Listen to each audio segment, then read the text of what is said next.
Hello, this is Jake Was. We are live. Where's my hat? Damn it.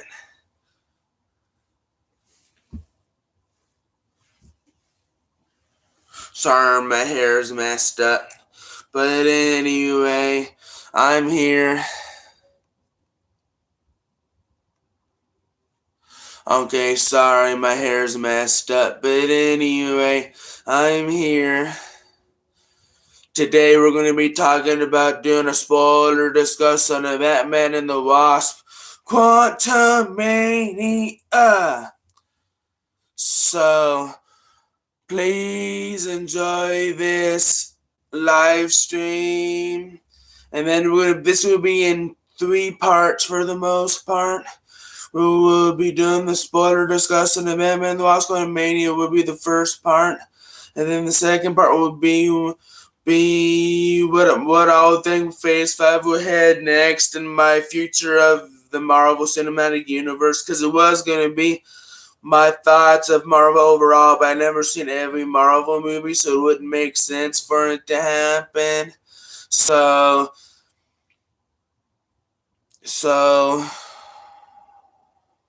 Marisa the Monsters Inc. says, "Do you love the Lego Movie?" Yeah, but this is about another movie, so I can't answer that question. So sorry. It's about and the Wasp Quantumania, so let's keep it Marvel related, please. So sorry. But anyway, and let's get to the spoiler discussion. I hadn't seen every Marvel movie, so I couldn't really do do what I think of Marvel so far type thing. So yeah, so let's get to the spoiler discussion of the Wasp Quantumania. So here we go. My thoughts is when Paul the opening scene is when Paul Rudd is enjoying his fame. You wouldn't believe the background music that they chose for this. For you old classic nerds out there, it's fantastic, I think. It's entertaining, it's awesome. I really enjoy the opening scene where he's reading off of his book. People saying hi to him and stuff like that. You wouldn't believe the background music for this. It's the theme song for Welcome Back, Kata, Mr. Kata. But anyway, I never seen that, so but I know that's what that Mr. Kata part comes from. But anyway, it's a really cool sequence in this beginning. I don't understand why this part is not that funny to some people, but it is the weakest part of the film. And then he starts getting his coffee, and then the old man in the film covers his coffee. It's really cool. And then he says, "Thanks, Spider-Man," which I thought was hilarious, because no one knows Spider-Man is Peter Parker anymore in this universe since the events of Spider-Man No Way Home. So it's very entertaining, I think. It's very different. So I do love that for this film. And it's a very entertaining part of this film. And I do enjoy this part of the film. Please click that like button when you can. I'll greatly appreciate it. And back to the Wasp Quantumania.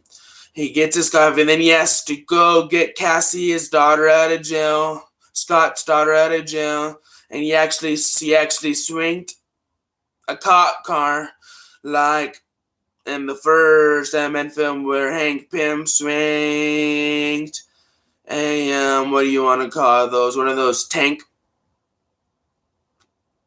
soldier tanks. Anyway, and same situation, but. And then he bails her out and stuff like that.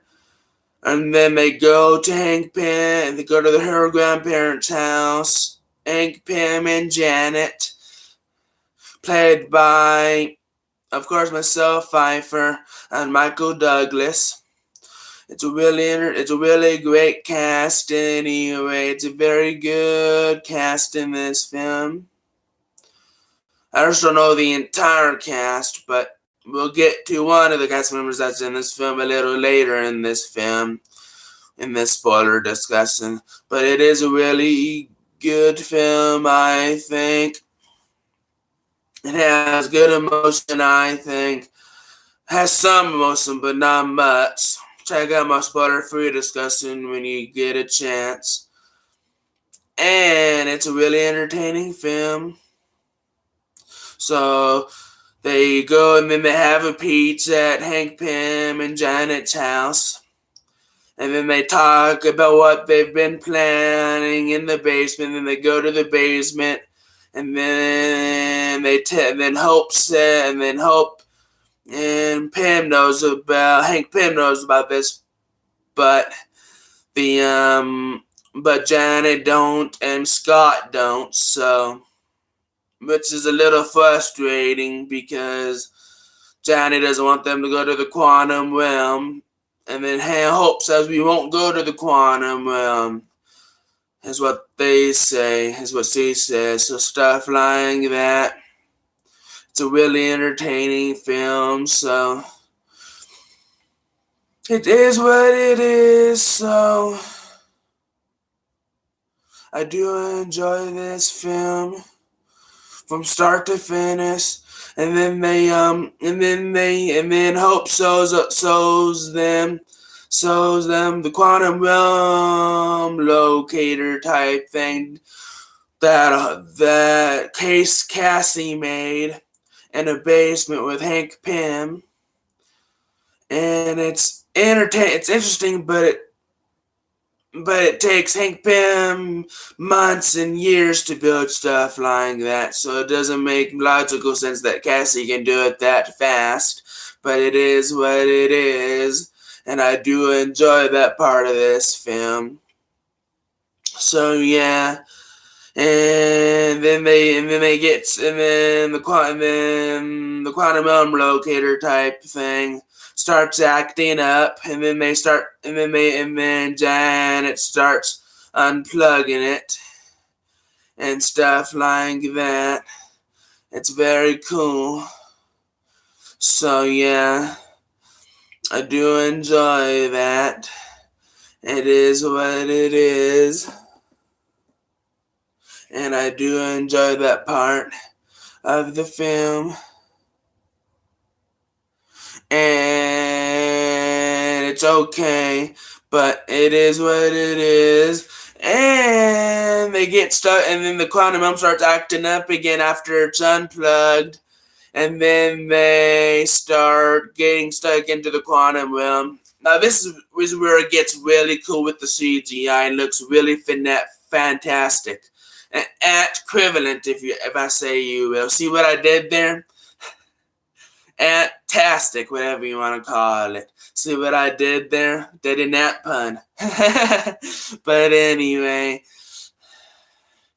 And it's entertaining part of the film where they get stuck in the quantum realm and then they meet these creatures. And then they tell Scott to eat the ooze. Eat the ooze. Eat the ooze. Eat the ooze is what they do. And then they pan away before he eats the ooze. They pan away to go on Hank Pym's and Janet's adventure in the quantum realm, and then they discover like one of those stingrays type things, and then she communicates with it, one of those creatures that she communicates with, and then she rides it to meet one of her friends type things. And this is where it gets really Star Wars, where it's more Star Wars than an Ant-Man film, where they actually go to this bar area where they're serving drinks with all of these creatures and stuff. And then they actually meet, and then the actual sip shows up once Hank Pym and Janet sits down at a table. and stuff like that. And then it's actually Bill Murray as one of the guys in this film. I forget his character's name, so I apologize. Let me know in the top chat, live chat, so let me know. But anyway, it is a cool. He is cool, but I was hoping that would be more like a Han Solo type situation where Hank Pym and Janet was wanting a ride to somewhere to help find their friends and stuff. And then they would actually go on the ride, and then they have to stop these stormtroopers that are kings and stuff like that in order to get into the ship. So it was kind of like that, but then and then the main guy, Bill Murray, was like, they were talking about MODOK, the main killing guy and stuff. And then they have to go to him and stuff, and then they start fighting back and stuff. It's very cool action scene with these interesting guns, space guns type thing, whatever you want to call those guns. It's very cool, and it's cool and stuff, and it's very entertaining. But it is what it is.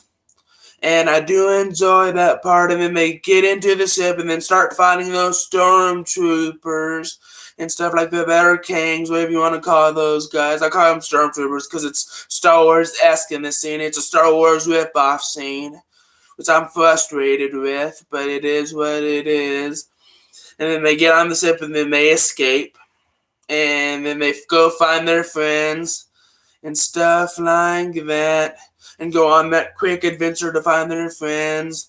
And then Cassie, and then it goes back to Cassie and Hank, and then Scott and stuff, where they're after they drank that ooze, where Scotty drank that ooze after that, and then they start having that discussion, and then that main girl talks about, and then that girl, I forget her name, but it is what it is. I'm not good with remembering characters in films, but it is what it is.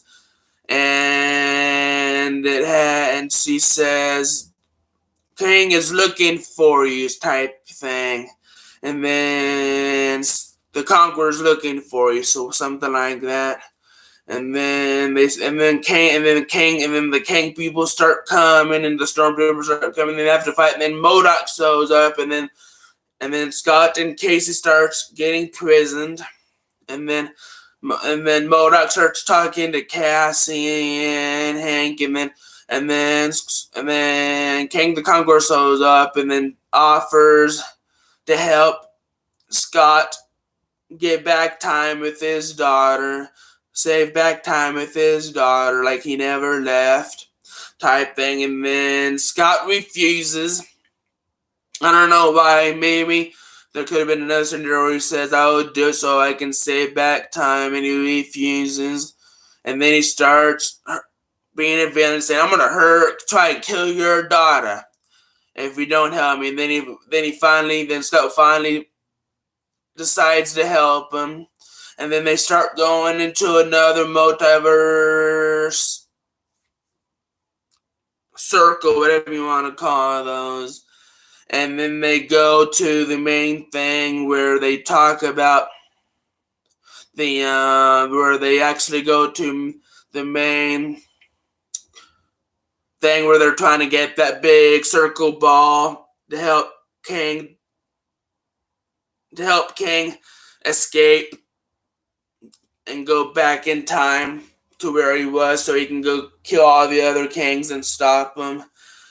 And it's very cool. And then this is where it becomes interesting but cool, where Ant-Man and all of it, and then he starts trooping into other Ant-Man characters, and then one was a Baskin-Robbins Scott, which I thought was a pretty funny scene. And then they start helping together to get to the main thing, and then they go to the main thing and then start using those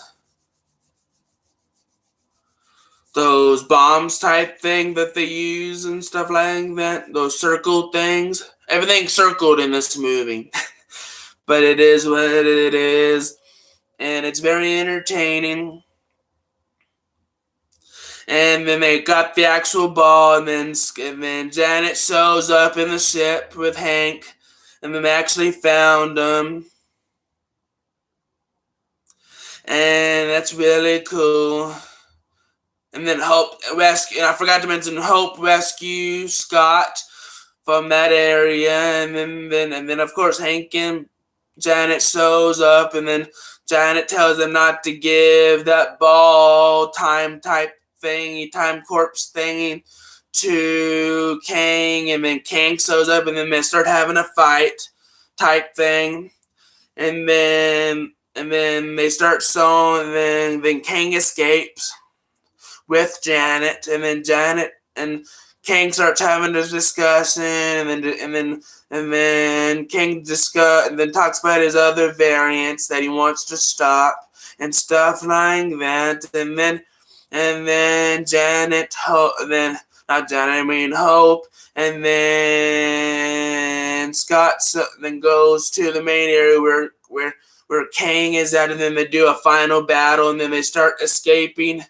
Then Hope and then Cassie starts escaping all the people, and then starts fighting off the stormtroopers and stuff, and then MODOK shows up to try to kill Cassie, and then Cassie starts kicking the butt out of him. That was badass. But anyway, that was really cool. But that's a cool scene, and then he tells him not to be a dick anymore. And then he agrees later on, when you see the movie. So only watch this movie when you see the movie. Only watch this review when you see the movie, because it's a spoiler discussion thoughts. I have a lot of thoughts of this film. So yeah, it's a really entertaining film from start to finish. It's a really good movie. I thought I gave it a B on my spoiler-free discussion. So I really enjoy this film from what it was, and it's a really good thing to see and stuff like that. And I do enjoy this from start to finish. Yeah. Start to finish. But it's a really good film. And then Kang and then Scott becomes really huge and destroys the building. This is where the final battle gets insane. There's so much going on. It's very epic. And then they start escaping and all of that. And then they try to escape after they're trying to fight Kang, and then Kang tries to kill all these people. Kang is badass in this film. Kick ass. Tries to destroy these people with his powers, blue powers, and stuff like that. And then stuff like that. And it's very entertaining, I thought. And for me, I thought Kang's hand powers was a whip-off of Darth Vader from Star Wars. Especially when he was trying to kill Cassie with his hands and stuff. It's really horrible, but it is what it is. And stuff like that. And back to the final battle. And then they start trying. And then once the tribe escapes, whatever you want to call it, one of people that are trying to stop Kang, they start escaping. And then it's up to Hank. And then Hank shows up with his ants, and then tells them a story that the ants been working on other buildings, and in the time lapse, and it's really cool, and it's really neat, and it's a really neat story, and then it's Scott versus Kang shows up. It's really cool. It's really cool. And I really like that. Scott versus Kang, and then of course King tries to go into that big circle to get to Hope and Cassie, to get to the real world, and then Hope comes in and then tries to kill Kang with her powers, and then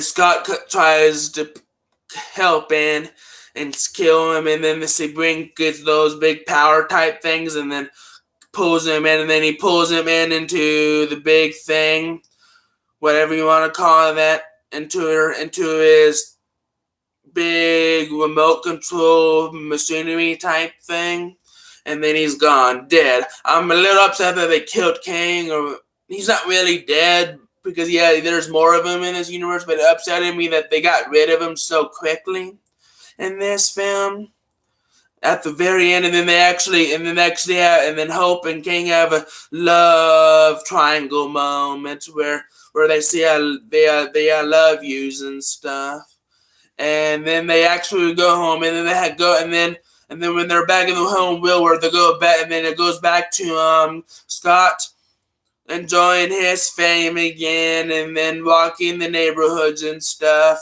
with the same Welcome Back Kotter theme going in the background and stuff like that. And then he actually goes to his Baskin Robbins where he works, and then gets a cake for his daughter's Casey's fake birthday that he says at the diner, and then they go to the diner and celebrate her birthday and stuff like that. It's really neat. And then he eats a cake, and then it says, and then it goes to credits. And then I did see the mid-credit scene, but I didn't see the last post-credit scene. So I'm going to talk about the mid-credit scene where they show all the variants of Kangs and stuff. And that's the spoiler review. So what do I think Marvel Phase 5 would do overall in my future of Marvel? I think it would be really neat. It would be really cool to see what goes. I'm really looking forward to Avengers Kang Dynasty and Avengers Secret Wars. Don't mess it up, Disney. I'm looking at you. And I'm looking forward to that. Hopefully it's not a messy film full of cameos, Complusa type thing. Hopefully the cameos feel earned and stuff. It's a really cool thing, I think. It's really cool, I think. And I do enjoy this movie from start to finish. And I'm also looking forward to Thunderbolts for the most part, even though I don't know who those people are. They're from the Marvel Comics. I know it's like Marvel's version of the Suicide Squad, and it's really cool.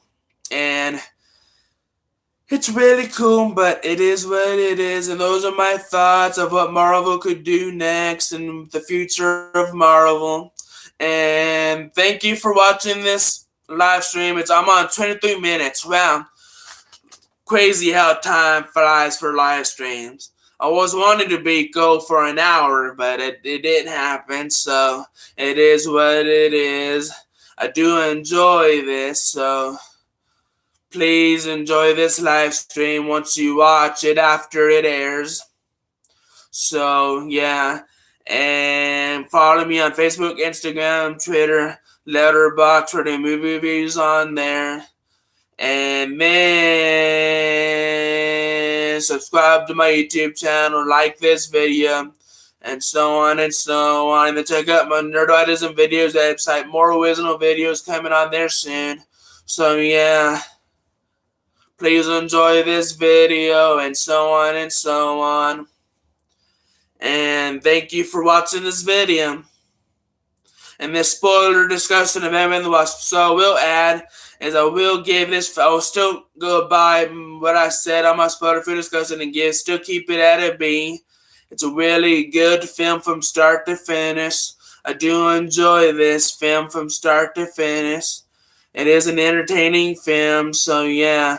So thank you for watching this live stream of sorts and stuff like that. and come back for my other live streams once I get to 1,000 subscribers or 700 subscribers. I'll greatly appreciate it. And yeah, and then follow me on all of those social medias like I mentioned earlier. So yeah, this is this is Jake Wells and Nerdism. So please stay nerdy. Peace and be safe.